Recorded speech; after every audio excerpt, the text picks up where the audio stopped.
Going on YouTube peeps, it's your boy Cyber Squidward, and today I got an exciting topic I want to share with you all. Coming out of Elon Musk's Twitter and the unveiling of the new Tesla bot.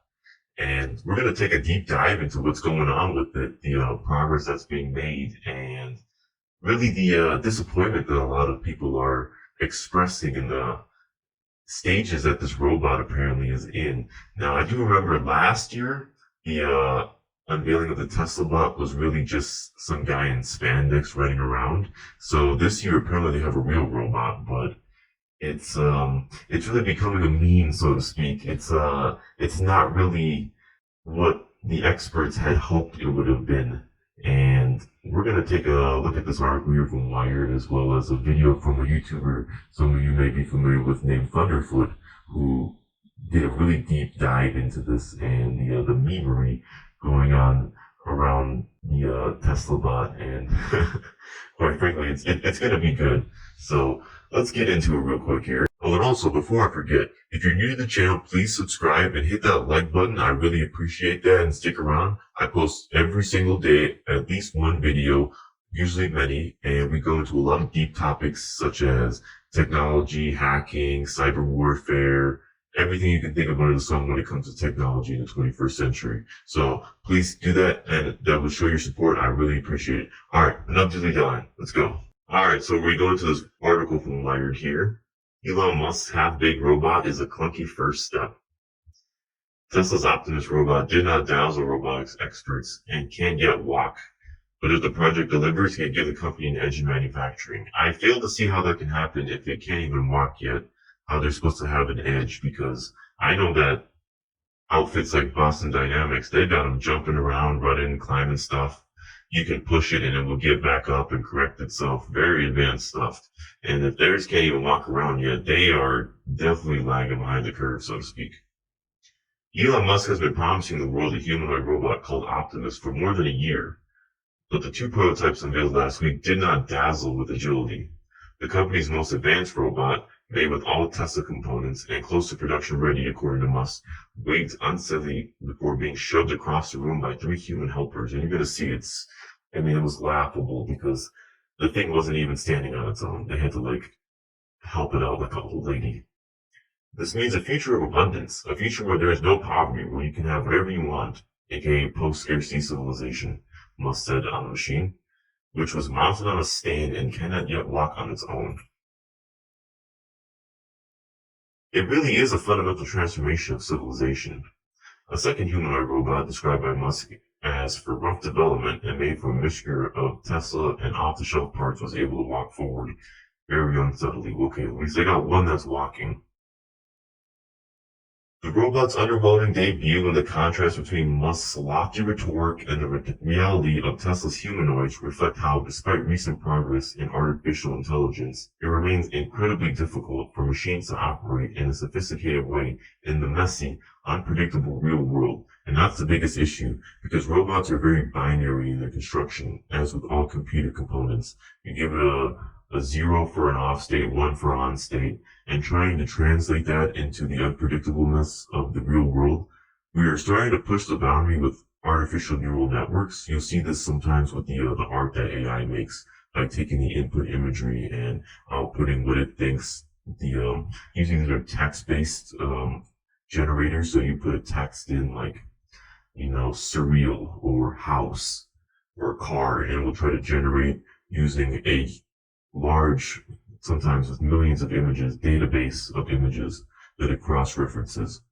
But translating that into the real world, now this is where we cross the line from narrow AI to general AI, and to suffice to say, it is likely the most complex undertaking humanity has ever done. So just to say we're going to have this in this amount of time is utter BS. The idea that this will be doing anything useful in 5 years is laughable, says Melanie Wise, CEO of Fetch Robotics, which makes robots that operate in warehouses alongside human workers. There are a lot of obvious gaps. So Melanie Wise here, she builds robots that operate in warehouses. These are very predictable, very controlled environments. It's easy to program a robot to pick up something from one end and put it somewhere else pick it up from the conveyor belt, put it on a pallet. These are controlled environments that repeat each other over and over again. If you take that robot and you throw it out into the world and say, hey, go to the store and pick up something off the shelf, we're getting there now. And we're going to go into this more in the video from Thunderfoot, who some of you may know of. He likes to debunk a lot of the bogus science out there, and he's definitely taken a liking to Musk, let's put it that way. But when you put something like this out into the real world, the amount of variables are so large that it's hard to predict anything. You know, you can't predict, let alone program for so many things, and the AIs are still in their infancy when it comes to this neural network technology. It's one of the reasons why Musk hasn't even really gotten very far with this FDS, full self-driving. You'll see a lot of the times it's doing things that a human would never do, or they can't even anticipate for. I've seen it where it's trying to drive into people, try to run over people on bikes, pedestrians, try to just crash off the road, because it's not adapt for every single environment. It might be good 90% of the time, but usually that last 10% is where most of the programming effort has to go into. So let's take a look at it here. And fair use, by the way. This is for educational purposes, so.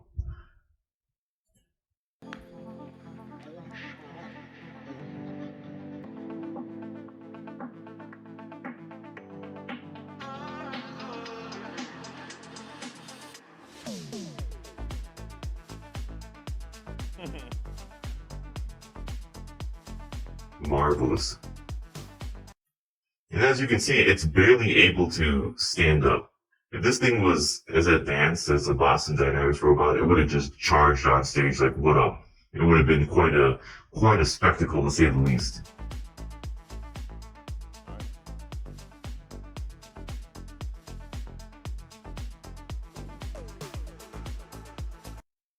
I'm not sure if it has some sort of stabilization at the base of it, but the point is it even getting it to stand there is quite impressive. Okay, I'm not gonna be just all throwing salt on everything. It's still impressive that it's gotten to that point, but this is not pushing the pinnacle in the very least.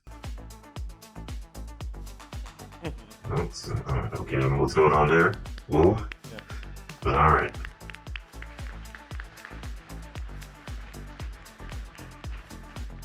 Crowd is definitely lackluster. Let's just put it that way. They're like, what's going on? Is he gonna do something?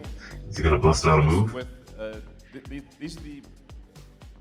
the degrees of freedom that we expect to have in Optimus Production Unit 1, which is the ability to move all the fingers independently, to have the thumb have 2 degrees of freedom, so it has opposable thumbs, and both left and right hand, so it's able to operate tools and do useful things. Our goal is to make a useful humanoid robot as quickly as possible.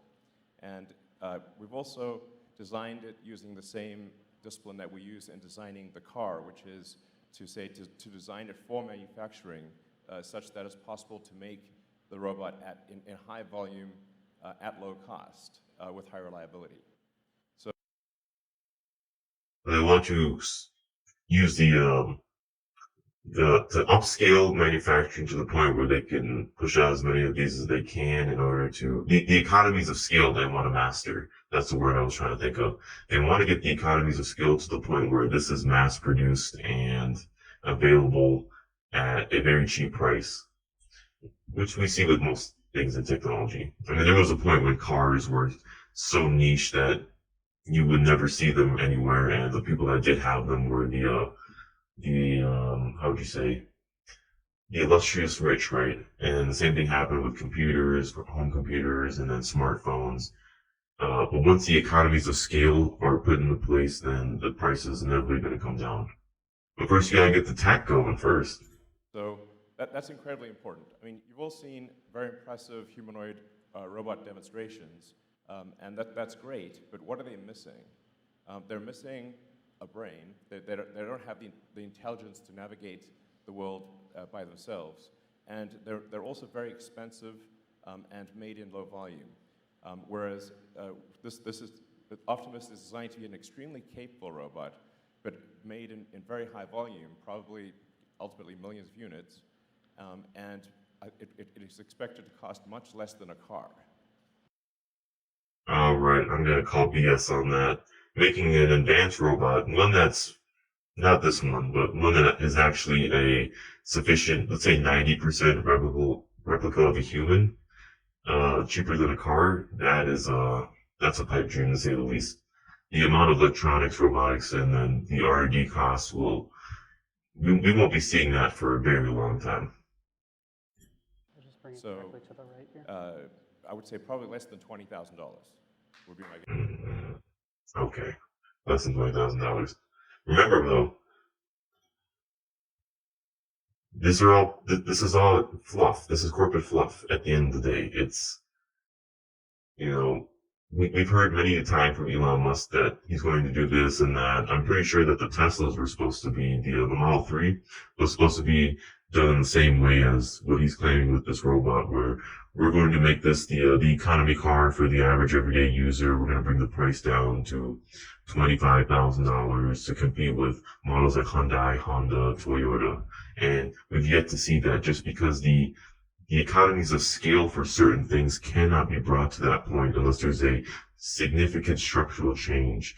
For electric cars, for example, a lot of the price that you're paying for those is for sourcing lithium.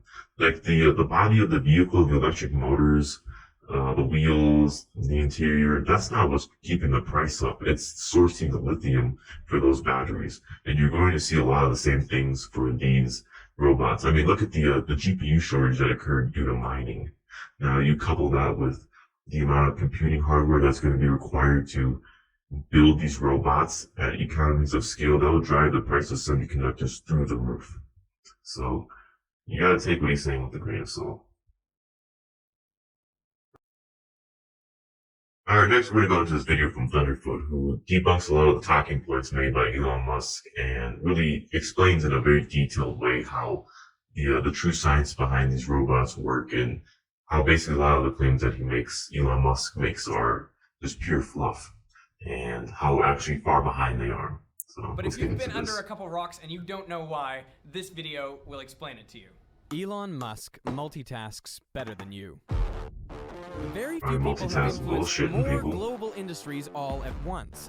And as the Ask ambassador Ukraine. of future tech behind some of the world's coolest toys, this young billionaire's passing resemblance to Tony Stark is not a coincidence. For the gazillionth time, we have to thank Elon Musk's big brain for coming up with another idea to completely... Yes, Elon Musk's big brain. Without it, what would the world do? What would we do without Elon Musk's big brain? And again, fair use, by the way. But revolutionize yeah, civilization. A future of abundance, a future where there is no poverty, where you can have whatever you want in terms of products and services. It really is a fundamental transformation of civilization as we know it. I mean, does and he does have a point there. When they do finally start to build at a massive scale these robots, it will be a paradigm shift for humanity, the biggest one ever. You have to understand that for most of civilization, there was the use of slave labor, whether indirectly or directly. But slave labor built a lot of the world that we know, at least the ancient world, up until the Industrial Revolution, when the machines became our slaves, in the sense of we got so much productivity out of a device that we didn't have to compensate for, so to speak. Like the only input for machines during the early Industrial Revolution, it was coal, later oil, and now we're going to renewables or nuclear. But back in the day, if you wanted, let's say I had 1,000 acres of land somewhere in Anatolia or Mesopotamia around the birth of civilization, I couldn't physically farm that land and irrigate it and plant the seeds. I had to have people do it. But if I wanted to have an equal distribution, then I would never really make money. I could not capitalize to the full potential. But if I had 1,000 slaves, then I was able to manage that land and grow as much food as I, could, maximize it, while at the same time keeping 80-90% of the resources, which control of the resources gives you control. It gives you wealth. And so try not to sound too macabre here, but as machines took over what humans used to do via slave labor or equitable distribution, which most of the time didn't occur, we started to see again the amassing of wealth in the hands of certain people, landowners, factory owners, the people that own the machines, so to speak. You're basically it's almost like an arbitrage. You've got something doing work for you, and you are keeping the results, while you in turn can do other things, or you can put other machines online, whether it's a factory in Michigan building Model Ts, or in this case, humanoid robots that, like, imagine you going into McDonald's or any fast food restaurant. There's no humans back there. They're just robots. They can work 24/7, 7 days a week, without sleep, without complaint. There's no human resources anymore. There's robot resources department. And they're in there to make sure that things are online, so to speak. It will open up a lot of doors. A lot of people hear this innovation because they think to themselves, well, I will be rendered obsolete. My job, is going to go away, so to speak. But it will open up more doors, and if it's done in the correct way, we can all benefit from it. However, having somebody like Elon Musk pushing it, I don't think that the distribution would be quite equitable, so to speak.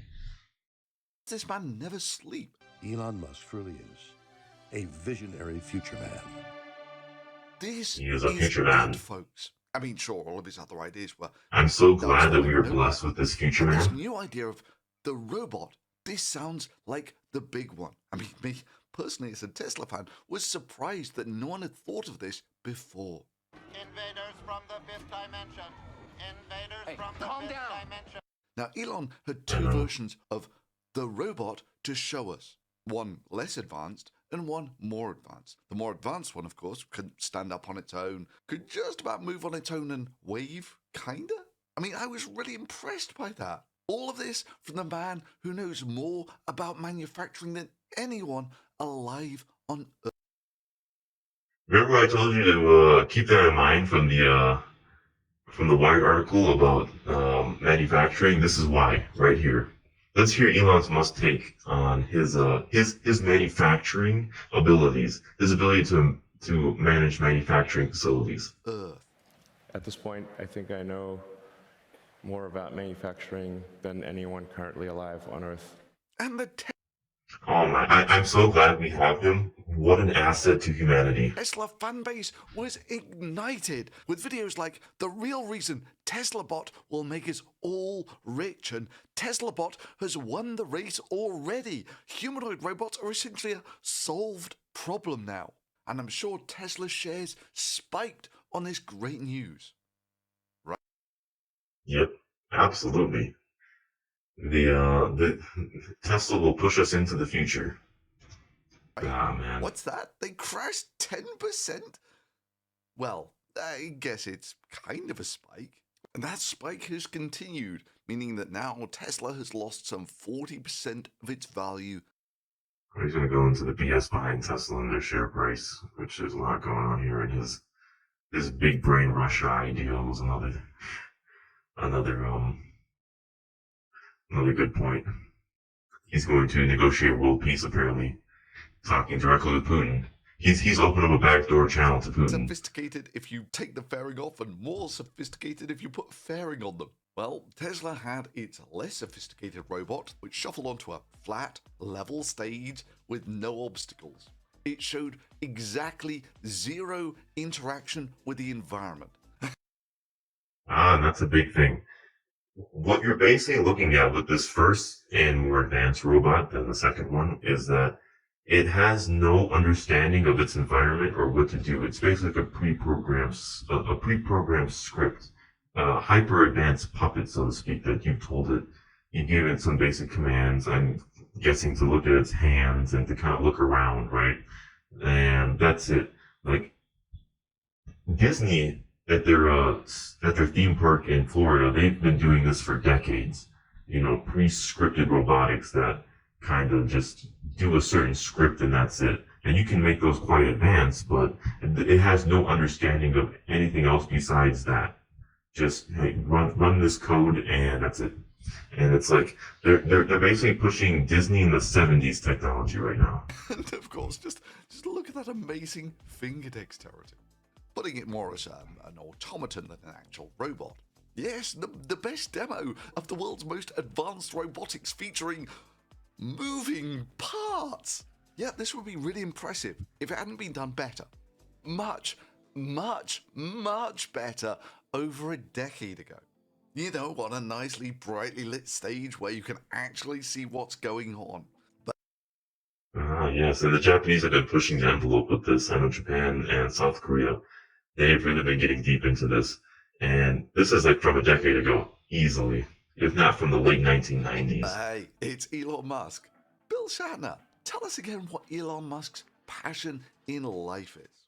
At 12, he built a video game he called Blastar, which started his lifelong love of inventing things that already exist.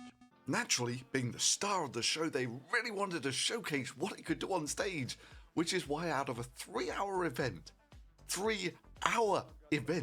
it was on the stage for an entire 80 seconds.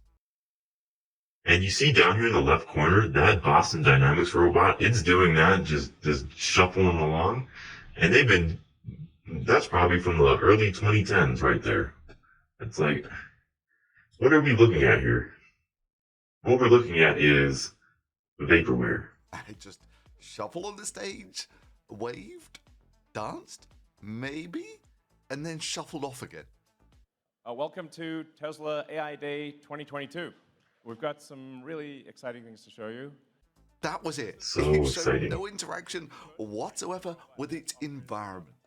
And if What if the thing even has camera sensors, let alone audio, any type of touch sensors? It's like something that you would see at a college, you know, a college project, and it is impressive. I'm not trying to throw all the salt on it, like this is just BS, but this is not envelope pushing, is what I'm trying to show you. If I wanted to build something like this, it would take me a long time, to say the least, and I would probably not even be able to finish it. But when you have likely tens, if not hundreds of millions of dollars at your disposal, and this is what you can come up with, it's like, come on, I think you're just BSing people at this point. If you were impressed by that level of artificial intelligence, you will be blown away by the more advanced Tesla robot featuring a single extra piece of fairing, which now means for some reason it can't stand up, needs loads of people to move it onto stage, and it does even less. I mean, just look at that gyro stabilization as the robot automatically tries to keep its balance as it's being rocked around. Boston Dynamics, show us how a robot should behave when it's being moved around. It should automatically try and regain its balance.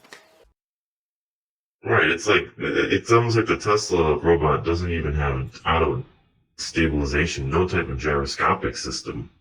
You look at this, right? Look at the Boston Dynamics robot. He comes and hits it with the hockey stick, and the thing maintains balance and goes back to what it's doing. That's why, again, Boston Dynamics is really pushing the envelope. So it's no wonder SoftBank picked them up. SoftBank being out of Japan. When it's being moved around, it should automatically try and regain its balance. No.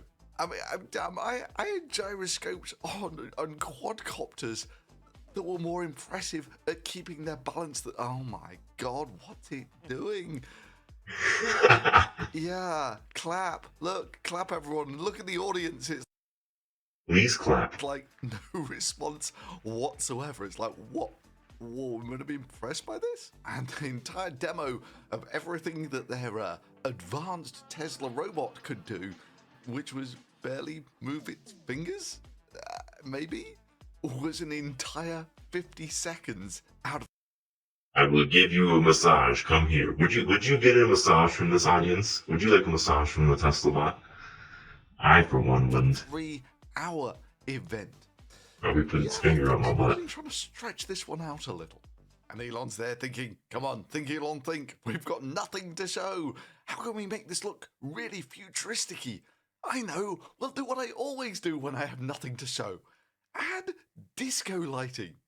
Now, bizarrely, before Elon Musk went on to say how this robot would completely change civilization and render in an age of abundance where everyone was rich and happy and did whatever they wanted, he added this rather interesting caveat. I do want to set some expectations with respect to our Optimus robot. As you know, last year it was just a person in a robot suit. But we've come a long way, and it's I think compared to that, it's going to be very impressive. At this point, This is so impressive. I'm shaking in my boots. So you might have thought that you'd watch the robot carry a package up to a table, put the package down from another camera angle. You see that right there too? It's got a power source outside of itself. Imagine the sheer amount of power. And I think this is going to be one of the biggest limiting factors in seeing these robots. Isn't going to be the robotics control systems, the actuators, even the programming. It's going to be the power source. Because unless you stick a tiny combustion engine on it with a little fuel tank that's just, buzzing around with the robot, you got to use batteries. And the battery tech is just at that point where, yeah, you might get 45 minutes, maybe an hour, maybe you max out to 2 hours, but it's not going to give it so much range that it's going to be able to walk around for a month, on one charge. Unless you put an RTG into it, but the power density of that is nowhere near what's going to be required. And then you're watching the same thing as the robot walks away from the robot's vision. In reality, what you see is this guy on the table next to where the automaton is approaching, carrying a package, and in the very next shot, all of a sudden his computer is closed down and he's standing behind the robot. And in the very next shot, the screen that was blank before now has a robot on it for no particular reason. And boom, in an instant, the guy has got his laptop back out and is typing on it. Not only that, the desks have gone from being clearly separated to clearly pushed together. And when This highly edited video is what it is. Yeah, and it's just like, there we go with that power cable. I mean, at the end of the day, this is, there we go, paperwork. Let's see, I want to find the part where he talks about actual advancements in robotics.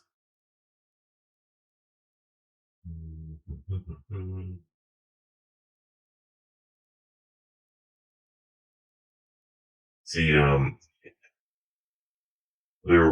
are companies like Google that are putting out algorithms right now that are really getting advanced with these robots and being able to bridge between the code. Like they're even taking plain text and being able to encode that via neural networks into actuator control and basically telling the robot, hey, go pick up that cup, and it's able to understand what a cup is via reinforcement training, which is basically you've got a robot that's doing a certain task sometimes hundreds of thousands of times, sometimes millions possibly if you have enough computing power, and it fails about 99% of the time, but it's able to learn by those small amounts, maybe that less than 1% of the time that it does succeed. It's kind of like how a child learns, except a child doesn't need so many attempts to learn something. Because when we're younger, our brains are much more malleable. That's why trying to pick up a language is much easier for a child than for an adult. And so basically doing that with these artificial intelligences and then incorporating that into robotics, that's where the cutting edge of this, that's the bleeding edge of this technology. Now let's get into some real breakthroughs in the field of artificial intelligence and its implementations in robotics. Hi, welcome to another episode of Cold Fusion. These were the winners of an AI competition in 2020. Frankly, they're nothing groundbreaking, and what they're trying to depict is barely coherent. Looking at some more AI-generated images from back in 2020, it's amazing that in just 2 short years, we have photorealistic imagery. It's going into a lot of the imagery that these AIs are being able to generate, and it is getting quite sophisticated. This is actually absolutely beautiful. I personally can't wait till they start rendering 3D objects. Though the computing required is likely going to be way more intense. Let's go to the robots. Google language model conversed so well that one of Google's engineers claimed that the AI had become sentient. In another infamous case, Redditors were fooled by an AI for months on end. Over in the other corner, we have Boston Dynamics, and in a smaller sense, the Amica robot. They've both shown us that robots can indeed be made with human dexterity. Look at the advancements on that. My God, it's getting so good that we're quickly approaching the uncanny valley. Those facial expressions, my God. Like, it looks disgusted, like, what's going on? Kind of like most of us, on those days. And even this one back here is just like, what is up? I don't know if that one's on or not. I don't know how many of these robots are on and how many are off, but this is pushing it That here. robots can indeed be made with human Yeah, I dexterity. think that one back there is off, So you but probably still. know where this is going.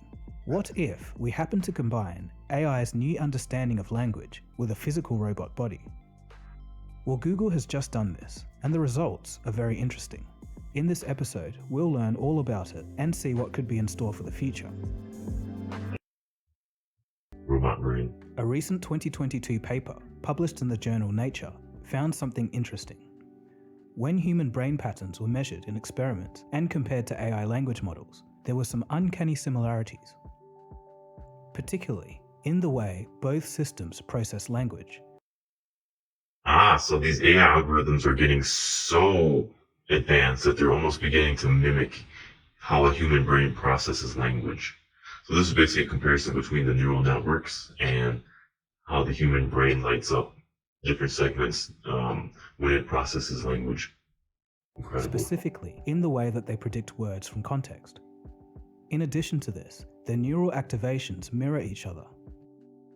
The AI's internal activities, quote, significantly map onto human brain responses to written sentences. So it sounds weird, but according to this research, we're beginning to learn that AI language models are behaving like human brains. Yep. And now how do we combine that with physical robots? In summary, the physical robot acts as the language model's hands and eyes, while the language model supplies the knowledge about the task at hand. I like how a human combines its brains and the inputs that come in from our sensors, from our eyes, from our ears, from our nose, and we translate that into action via our extremities, our hands, our feet. To give an example, a user can ask a task, "I've spilt my drink." The robot interprets the sentence using the language model. It comes up with a bunch of solutions in its software, but only selects what it's capable and best at doing. It then analyzes its environment to see how to physically proceed. So you see right there, that robot is more or less aware of its environment. Maybe not self-aware yet of itself, but it's definitely aware of its environment. It can look around it and see that there are other objects to interact with, and it likely can combine that with its own onboard memory. So that's pushing it right there. Okay, so what? This couldn't have been that hard to do, right? He said that couldn't be that hard to do. That took decades of research right there. And it's still in its Well, infancy. there's a lot of careful engineering that had to be done to make this possible. And just the amount of systems that had to come before we could make the systems that came before this.